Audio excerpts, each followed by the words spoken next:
Hello guys, welcome back to my channel it's me. তো আজ share করছি আমাদের 4th সেম পরীক্ষা কিছুদিন পরেই হবে, হয়তো 1-2 মাসের মধ্যেই। তারপরে 5th সেমিস্টার। তো 5th সেমিস্টারে কী কী পড়তে হবে সেটা ভালো করে ক্লিয়ার থাকাটা একটা দরকার আছে।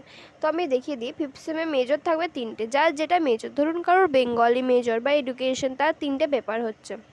সেই সিলেবাস আমি আস্তে আস্তে পোস্ট করবো। আমি এখনই সিলেবাস পোস্ট করে দিচ্ছি না, কারণ 4th সেম একটা খুব ইম্পর্টেন্ট সেমিস্টার, যেটা সারা হতে বা সেটার এক্সাম হতে আমাদেরকে অনেক পড়াশোনা করতে হচ্ছে বা সেটা নিয়ে ভাবতে হচ্ছে। তো এটা নিয়ে সিলেবাস নিয়ে আমি পরে বলবো, শুধু জানিয়ে রাখছি যে কী কী পড়তে হচ্ছে, তাহলে একটা ধারণা আমাদের মাথায় ক্লিয়ার হয়ে যাচ্ছে। এরপরে জানাই মাইনর হচ্ছে ভোকেশনাল সাবজেক্ট। সেই মনে আছে, যেটা সেই 3rd সেমিস্টারে আমরা চয়েস করেছিলাম, সেই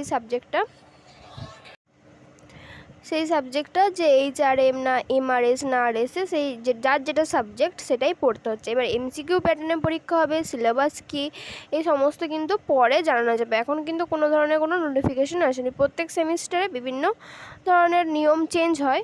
তারপরে বলে রাখি, ইন্টেনসিভ কোর্স, যেটা নিয়ে সবাই একদম খুব টেনশন থাকে যে কী জিনিসটা। তো জানিয়ে রাখি, এখানে 20 নম্বরে ইন্টারভিউ হবে বা কলেজের কোনো কিছু পরীক্ষা টাইপের হবে, আর 30 নম্বরে অ্যাসাইনমেন্ট, যেমন আমাদেরকে প্রজেক্ট প্র্যাকটিক্যাল দেয় অ্যাসাইনমেন্ট, সেরকম।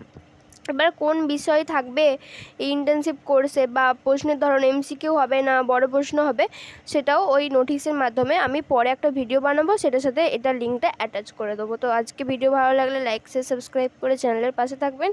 আর এই যে সাবজেক্টগুলো ছিল না, AEC VSC MDC SSC, এগুলোর কোনোটাই থাকছে না, আস্তে আস্তে বাদ যেতে শুরু হয়েছিল।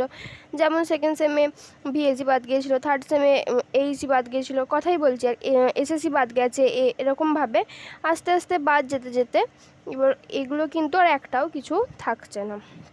তো এটা সম্পর্কে কার কী মতামত জানাবেন। আর ওই যে বললাম, সিলেবাস আমি ঠিক টাইমে আস্তে আস্তে ভিডিওর মাধ্যমে আপলোড করে দেবো। তো আজ এই পর্যন্ত।